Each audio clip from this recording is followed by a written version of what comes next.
Сега оставаме на тема работа, защото всъщност като теглим чертата, често се оказва, че прекарваме на работа повече време, отколкото с най-близките си хора.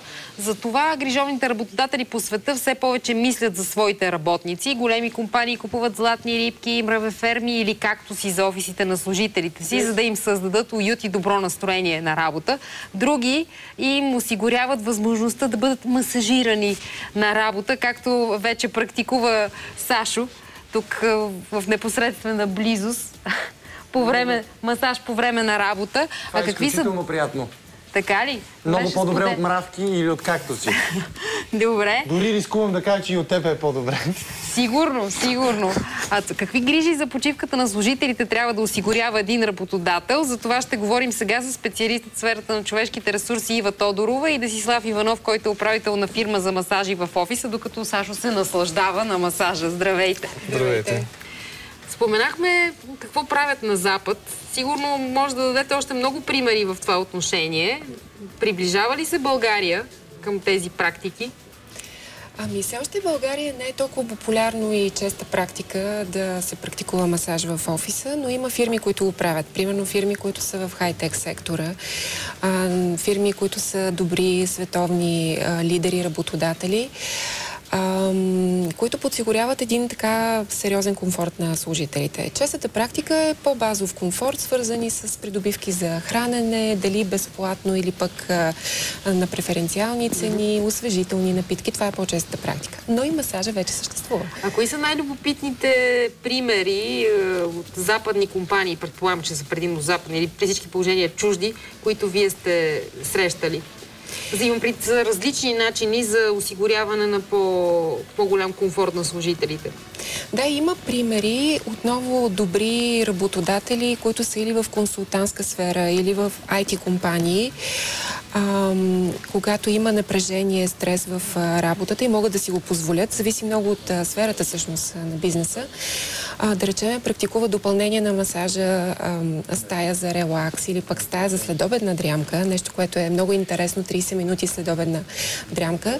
И това те са го предприели след като са направили проучвания, че служителят става по-ефективен, по-фокусиран, след това по-ведър човек с повече тонус.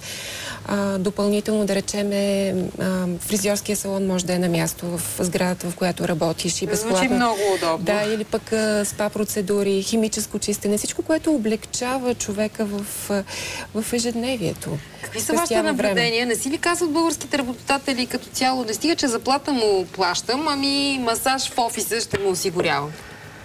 Ами, според мен би било доста добре, ако се промени този тип на мислене, защото все пак човешките ресурси и кадрите, които работят в фирмите, трябва да се ценят със своя максимум, защото всъщност те са хората, които допринесат за развитието на една фирма и компания. Колко отнема един такъв масаж, на който в момента се подлага Сашо, и няма ли рано да извади човека от работна кондиция това отпускане по никое време?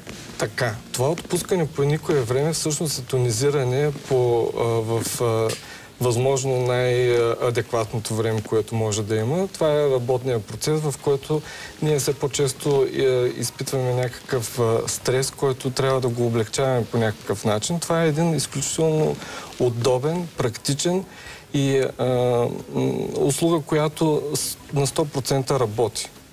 Колко време отнема или зависи от желанието на човек? 15-20 минути, винаги може да е според желанието на клиента, но стандартно отнема около 15 на минути, което е предостатъчно, за да може да се активира самият организъм и така нататък. И сега в поредна година на криза, когато моето усещане поне е, че все повече работодатели продължават да търсят начини да минимизират разходите си, има ли работодатели, които се замислят за да помогнат по този начин за по-добрата... Слава Богу, има дълновидни и предприемчиви менеджери, които успяват да хвърлят поглед малко по-далеч във времето и да разберат, че всъщност един мотивиран и свеж служител е доста по-продуктивен, отколкото един, аз обичам да ги наричам офис статисти, които продължават да вземат заплата и така нататък, но не са чак толкова продуктивни, колкото един свеж и креативен. Каква е разликата наистина и подлежат ли на убеждаване българските работодатели в това отношение? Вашите наблюдения какви са? В момента, в който се практикува това или не, най-вероятно със сигурност помага за повече комфорт, за по-добра атмосфера, за повече ефективност. Но мисля, че много зависи наистина каква е работата. Ако работата е такъв тип, който позволява и такава грижа би помогнала, да. Също така, може би, зависи от навиците, от интересите на хората. Има хора, които, примерно, в обедната почивка най-вероятно ще им е трудно да застанат без телефона за 15 минути или без графика. Така че в допълнение на масажа сигурно и нещо допълнително трябва да се предлага. И за мен това е опция, но работодателът трябва да прецени на фона на всички варианти спрямо служителите какво може да предложи. Колко важни са наистина този тип допълнителни комфорти за мотивацията на един служител? Сигурно има изследвания и са установили хората, кое всъщност е най-важно за един човек. Дали заплатата да му е по-висока, дали да има повече отпуска или да има повече такива глезотийки на работното си място. Да, със сигурност заплатата в България в момента и не само, тя е много важна и това е ценна част от мотивацията. Допълнение тези грижи и глезотии, да ги кажем на добрия смисъл, също са важни и подкрепят добрата фирмена култура, парите, които получават хората, добрия мениджмънт. Важни са наистина, ако може да си го позволи един работодател и ако съвпада с средата и хората. Благодаря ви. Сега аз предлагам да питаме Сашо общо взето какъв е ефекта и ще се върна ли с заредени батерии, за да продължим напред в днешния предиобед. Трябва ли да бъда откровен? Напълно. Искам да ви кажа, че е изключителен кеф. Въпросът е на работоспособността ти как ще се отрази. Не знам, според мен аз вече съм много по-концентриран, но имайте предвид, че, уважаеми зрители, че това е наистина много приятно. Какво да ви кажа, просто изключително добре и човек даже забравя за проблемите си на работното място.